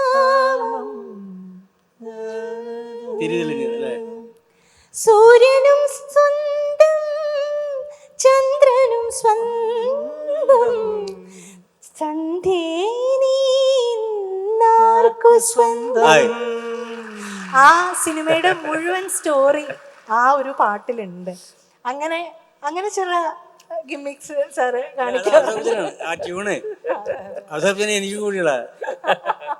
രണ്ടുപേർക്കും കൂടിയുള്ള ഒരു വലിയ കൈയടി ആ പാട്ടിന്. തീർച്ചയായിട്ടും അതിമനോഹരമായിട്ടുള്ള ട്യൂണാണ്. അതിമനോഹരം. സമയമായി പൊക്കോളാനാ പറയുന്നത്. അങ്ങനെയല്ല അല്ലേ? ഞാൻ ഒരു ചോദ്യം ചോദിക്കുകയാണ്. ഈ സ്ത്രീപക്ഷത്തിൽ നിന്ന് മാത്രമേ ഞാൻ പാട്ട് എഴുതിയിട്ടുള്ളൂ, ഞാൻ അങ്ങനെ ചെയ്യൂ എന്ന് ഒരു നിലപാട് പറഞ്ഞ് ഞാൻ കേട്ടിട്ടുണ്ട്. അപ്പോൾ ഇതും സിനിമയാണ്. സിനിമയ്ക്ക് വളരെ സന്ദർഭോചിതമായിട്ട് ഒരുപാട് കാര്യങ്ങൾ ചെയ്യേണ്ടി വരും. നിങ്ങൾ രണ്ട് പാട്ട് അപ്പോഴൊക്കെ പറഞ്ഞു. ഈ നിലപാട് രണ്ട് പാട്ട് എങ്ങനെയാണ് ഇത് സാർ സസ്റ്റെയിൻ ചെയ്യുന്ന ഈ നിലപാടിൽ നിൽക്കുന്നത് വേണ്ട, എങ്ങനെയാണെന്നാണ്. നിങ്ങൾ തെറ്റിദ്ധരിച്ചിട്ടൊരു പാട്ടുണ്ട്, ഇഷ്ടമല്ലടാ എന്നുള്ള പാട്ട്. അതുപോലും സ്ത്രീയുടെ ഭാഗത്താണ്. അതെ അതെ അതെ അതെ, തീർച്ചയായിട്ടും.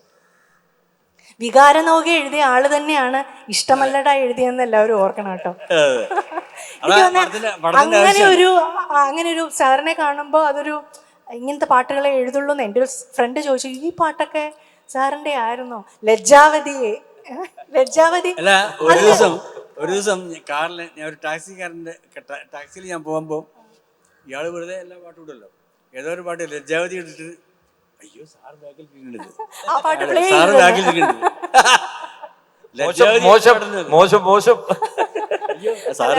ഒരു സാധാരണ ലിറിസിസ്റ്റ് ആണ് ഞാൻ. ഇപ്പൊ ഇവിടുത്തെ ഒരു ലിറിസിസ്റ്റിനെ മോശമായിട്ട് പറയല്ല. ആദ്യം ചിന്തിക്കുന്ന ഒരു കാര്യം, ഒരു റാപ്പ് സോങ് വരുമ്പോൾ അതിൽ എന്തെങ്കിലും ഒരു ഇംഗ്ലീഷ് വാക്ക് കലർത്താൻ ശ്രമിക്കും സാധാരണ. ഞാൻ അങ്ങനെ എൻ്റെ ഒരു ഒബ്സർവേഷൻ ആണ്, എപ്പോഴും ശരിയാവണമെന്നില്ല. പക്ഷേ ആ ലജ്ജാവതിയെ സോങ് എത്രത്തോളം മലയാള തനിമയുള്ള ഒരു പാട്ടാണ്. അതൊന്ന് സ്ലോയിൽ പാടി നോക്കിയാൽ ഒരു ബ്യൂട്ടിഫുൾ മെലഡിയാണ്. വായിച്ചാൽ തന്നെ നൊസ്റ്റാൾജിയ വരും. അങ്ങനത്തെ ഒരു പാട്ടാണ്. അപ്പം അത്രയും വെസ്റ്റേണൈസ്ഡ് ആയിട്ടുള്ള ഒരു പാട്ടിനകത്ത് പോലും മലയാളി തനിമ കൊണ്ടുവരുന്നതാണ്. അതാണ് ഒരു കാര്യമുണ്ട്, കളിവീട് ചെയ്തിട്ടുള്ള ജയരാജന് ആ പടം ചെയ്യാമെങ്കിൽ ലജ്ജാവതി എനിക്കും ചെയ്യാം അല്ലേ? അതേപോലെ എന്തിനു വേറൊരു സൂര്യോദയം ചെയ്തിട്ടുള്ള കമലിന് ഇഷ്ടമല്ല ആ പടം കൂടി ചെയ്യാമെങ്കിൽ രാക്ഷസി എന്നുള്ള പാട്ടൊക്കെ ഞാൻ എഴുതും.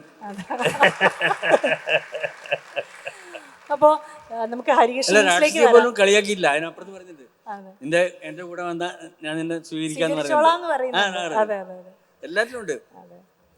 അതൊരു അറിയാതെ വരുന്ന ഒരു ബഹുമാനാണ്, ഒരു സ്ത്രീ സമൂഹത്തിനുള്ളൊരു ബഹുമാനം.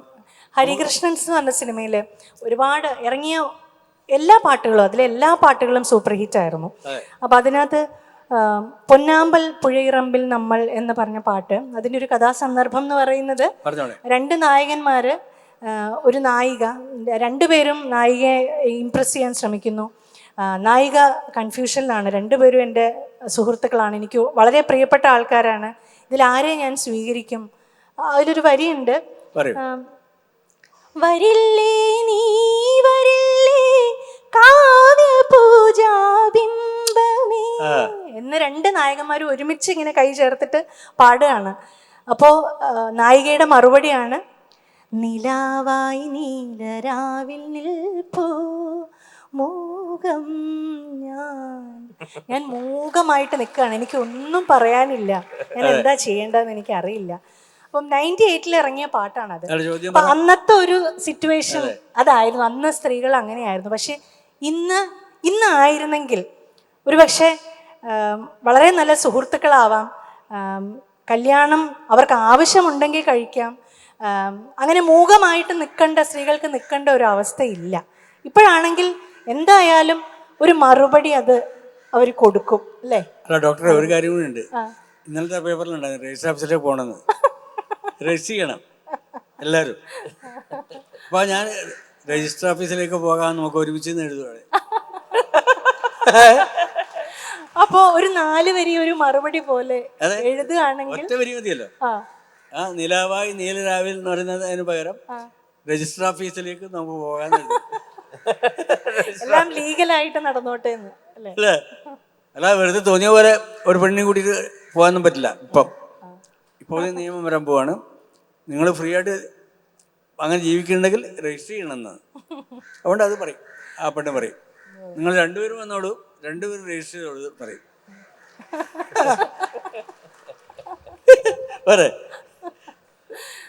അപ്പോൾ നമുക്കിപ്പോൾ തൽക്കാലം ഈ ഒരു സെഷൻ നമുക്ക് ഓഡിയൻസിന് എന്തെങ്കിലും ചോദിക്കാനുണ്ടെങ്കിൽ ചോദിക്കാം.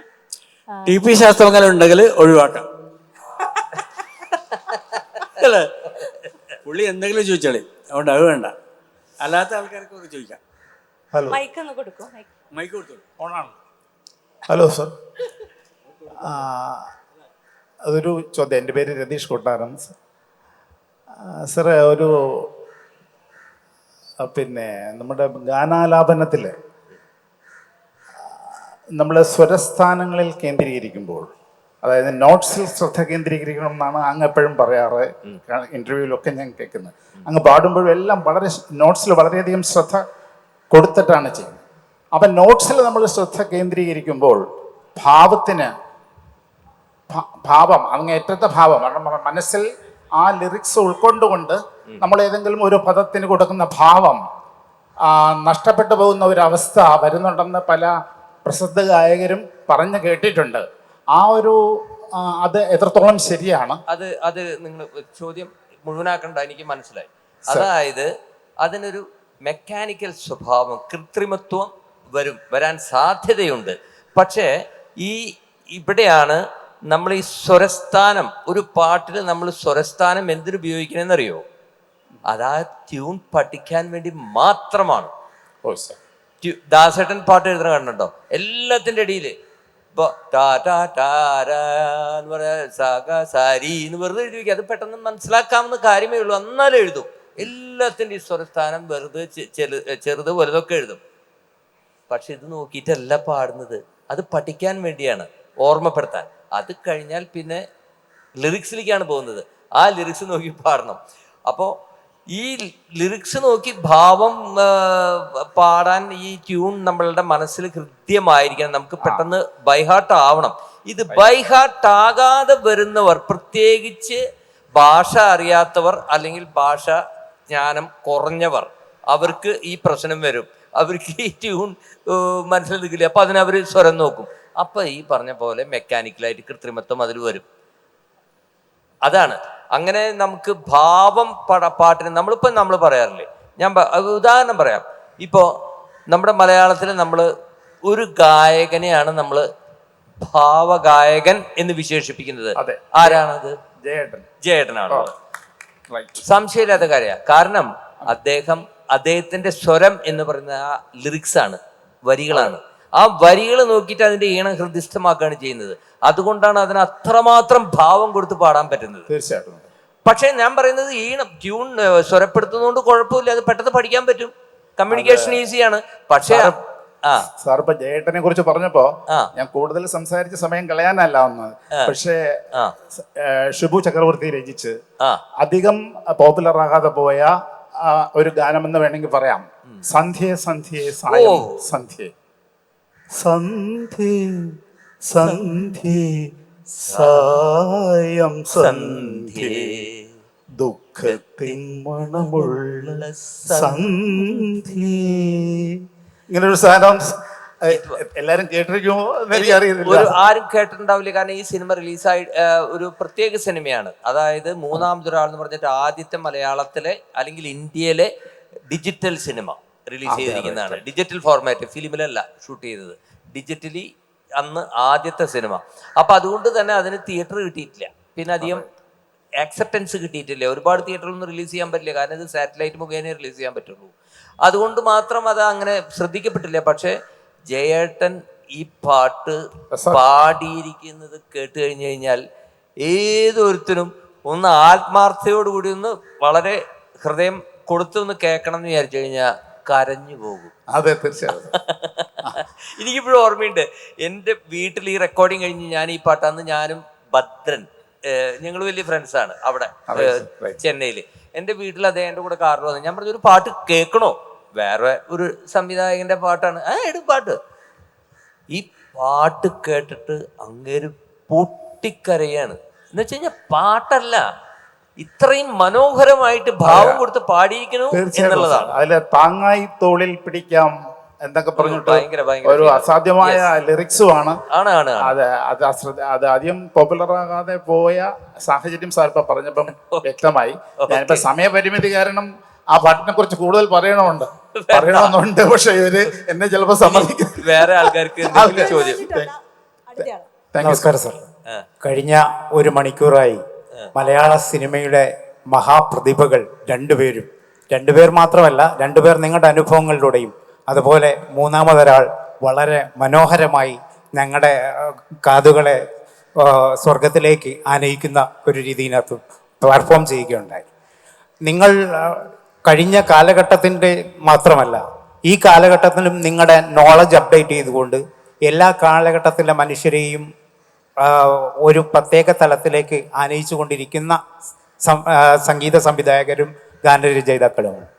പുതിയ കാലഘട്ടത്തിലെ ഗാനങ്ങളോടും അതുപോലെ സംഗീത സംവിധായകരോടും അവരെക്കുറിച്ചുള്ള പ്രതീക്ഷകൾ എന്താണ്?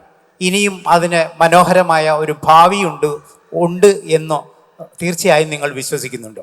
അതാണ് എനിക്ക് ചോദിക്കാനുള്ളത്. ഞങ്ങൾ വിശ്വസിക്കുന്നുണ്ടോ എന്നാണോ ചോദിക്കുന്നത്? അതെ, എന്താണ് തീർച്ചയായിട്ടും വിശ്വസിക്കുന്നുണ്ട്. നമ്മൾ എന്ത് കാര്യം നമ്മൾ എന്ത് ചെയ്യുമ്പോഴും do sincerely from our heart. അല്ലാണ്ട് ഒരു വ്യത്യസ്തത പുലർത്താൻ വേണ്ടി മാത്രം ഒന്നും ചെയ്യരുത്. വ്യത്യസ്തത വന്നു പോകുന്നതാണ്. നമ്മൾ വ്യത്യാസപ്പെടുന്നുണ്ട്, അത് നമ്മൾ സ്വീകരിക്കുക. ഓരോ കാലഘട്ടത്തിലും എൻ്റെ വേഷവിധാനങ്ങൾ മാറുന്നുണ്ട്, എൻ്റെ എന്താ പറയുക, ദിനചര്യകളിൽ ഒരുപാട് മാറ്റങ്ങൾ സംഭവിക്കുന്നു. പണ്ട് നടന്നു പോയിരുന്നത് ബൈക്കിലും സ്കൂട്ടറിലും കാറിലേക്കല്ലേ പോകുന്നത്. അപ്പോൾ ആ വ്യത്യാസം നമ്മളുടെ ജീവിതത്തിൽ നമുക്ക് സംഭവിക്കുമ്പോൾ അതിനനുസരിച്ച് നമ്മൾ മാറുന്നുണ്ട്. മൊബൈലിലല്ലോ മൊബൈൽ അതല്ല ഞാൻ പറഞ്ഞത്. അല്ലല്ല, ഞാൻ പറഞ്ഞുതരാം. അപ്പൊ ഈ ഈണങ്ങള് അതേപോലെ തന്നെ ഈണങ്ങളിലും നമ്മളുടെ മനസ്സിൽ നിന്ന് വരണം. നമ്മളുടെ മനസ്സിൽ എങ്ങനെയാണ് നമ്മളിപ്പോൾ ജീവിക്കുന്നത്, നമ്മുടെ സാഹചര്യങ്ങൾ എന്താണ്, അത് നമ്മൾ മനസ്സിലാക്കിയിട്ട് നമ്മുടെ ഹൃദയത്തിൽ നിന്നും വരുന്ന ട്യൂൺ അത് നാച്ചുറലി പഴയതാവില്ല, പുതിയതാകും. എന്നാൽ അതിലൊരു ഗൃഹാതുരത്വം ഉണ്ടാവും, അതിന് നല്ല ഈണം നിങ്ങൾക്ക് കിട്ടുകയും ചെയ്യും. അല്ല, മലയാള ഭാഷയിലെ മനോഹര ഗാനങ്ങൾ മരിച്ചുപോയി എന്ന വിലാപങ്ങൾ എപ്പോഴും കേൾക്കുന്ന ഒരു അന്തരീക്ഷത്തിലാണ് നമ്മൾ ഇപ്പോൾ ജീവിച്ചുകൊണ്ടിരിക്കുന്നത്. ആ അഭിപ്രായത്തോട് പാരമ്പര്യത്തെ പുണർന്നു കൊണ്ടുപോകുന്ന രീതി തന്നെ വേണം. അല്ലാതെ അതിന് അഭിമുഖമായിട്ട് അതിന് തിരിഞ്ഞു നടക്കുന്ന ഒരു സംവിധാനത്തിലൂടെ നിങ്ങൾ മുമ്പോട്ട് പോകുന്നതെന്ന് മഹാരഥന്മാർ പലരും വിലപിച്ചുകൊണ്ടിരിക്കുന്ന ഒരു കാലഘട്ടം, പുതിയ ഒരു കാലഘട്ടത്തെ നിങ്ങൾ എങ്ങനെ അഭിസംബോധന ചെയ്യുന്നു എന്നാണ് ഞാൻ ചോദിച്ചത്. മനസ്സിലായി. അത് തന്നെയാണ് ഞാൻ പറഞ്ഞത്. പുതിയൊരു കാലഘട്ടം നന്നാവാൻ വേണ്ടി എന്ത് ചെയ്യണമെന്നാണ് ഞാൻ പറയുന്നത്. പുതിയ കാലഘട്ടം വ്യത്യാസമാക്കാൻ, വ്യത്യസ്തതയുണ്ടാക്കാൻ, അതിനു വേണ്ടിയല്ല. നമ്മൾ ഓൾറെഡി വ്യത്യാസപ്പെട്ട് കഴിഞ്ഞു. നമ്മുടെ ലൈഫ്, നമ്മുടെ പടത്തിന്റെ സിറ്റുവേഷൻ ഇതെല്ലാം വ്യത്യസ്തമാണ് നമുക്ക് തരുന്നത്. മാറി. അവിടെ നമുക്ക് നല്ല പാട്ട് ഉണ്ടാക്കാൻ പറ്റും. നമ്മൾ ഹൃദയം കൊണ്ടുണ്ടാക്കുക, നമ്മൾ നാച്ചുറലായിട്ട് പാട്ടുകൾ ഉണ്ടാക്കിയാൽ മതി. നമ്മളുടെ ആ സിറ്റുവേഷൻ നോക്കിയിട്ട് നമുക്ക് പണ്ടത്തെ പോലെ ഒരു എന്താണ് പുല്ലുമേഞ്ഞ അല്ലെങ്കിൽ വൈക്കോല് മേഞ്ഞ അല്ലെങ്കിൽ ഓലമേഞ്ഞ കുടിലുകളല്ല നമ്മൾ കാണുന്നത്. എന്തൊരു മനോഹരമായിട്ടുള്ളത്. അപ്പം അതിനനുസരിച്ചിട്ട് നമ്മളുടെ ഇമാജിനേഷൻസും മാറും. അത് നാച്ചുറലായിട്ട് മാറിയാൽ ഒരു കുഴപ്പമില്ല. നല്ല പാട്ടുകളും നല്ല ഈണങ്ങളും നല്ല വരികളും വരും. അത് വ്യത്യാസപ്പെടുത്താൻ ഇതിവിടെ ബിൽഡിങ് വന്നുകൊണ്ടല്ല. അത് ആ ബിൽഡിങ് നമ്മളുടെ ഓട്ടോമാറ്റിക്കലി നമ്മുടെ മനസ്സിലുണ്ട്. ഇപ്പം ഞാൻ എൻ്റെ ജീവിതത്തിൽ ഇപ്പം എന്നോട് വന്ന വഴിക്ക് ചോദിച്ചു, സാർ എപ്പോഴും മോഡേൺ ആയിട്ട് ഡ്രസ്സ്. ഒന്നുമില്ല, കാലക്രമേണ വരുന്ന മാറ്റങ്ങളാണ്. നമ്മൾ ലോകത്തിൻ്റെ ഒപ്പം നടന്നു പോവുകയാണ്. നമുക്ക് ഇഷ്ടപ്പെട്ടത് നമ്മൾ ചെയ്യുന്നു. നമുക്ക് ഇഷ്ടപ്പെട്ടത് ചെയ്തു കഴിഞ്ഞാൽ നല്ല ഗാനങ്ങളേ ഉണ്ടാകുകയുള്ളൂ.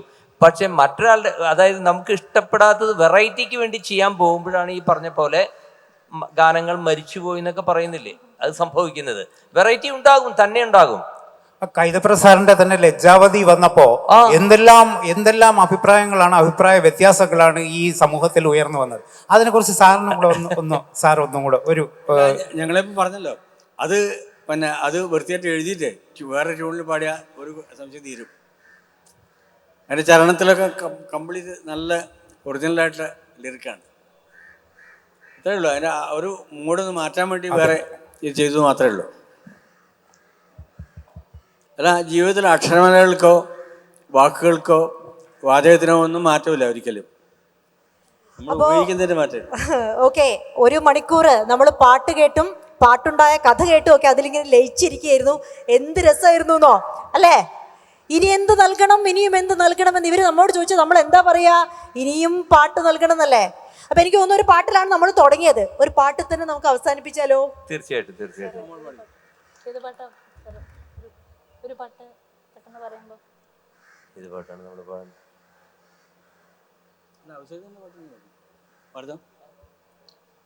പാതിരാമഴ തന്നെ മുഴുവൻ പാടിയില്ലല്ലോ.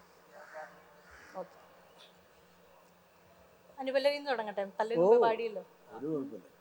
വരികള് ശൂന്യവേദികയിൽ കണ്ടു നിന്നിഴൽ ചന്തം കരിയില കരയായി മാറി സ്നേഹ സാമ്രാജ്യം ഏകനായി നീ പോയതെവിടെ ഏകനായി നീ പോയതെവിടെ ഓർമ്മ പോലും മാഞ്ഞു പോകുവതെന്തേ. ബ്യൂട്ടിഫുൾ.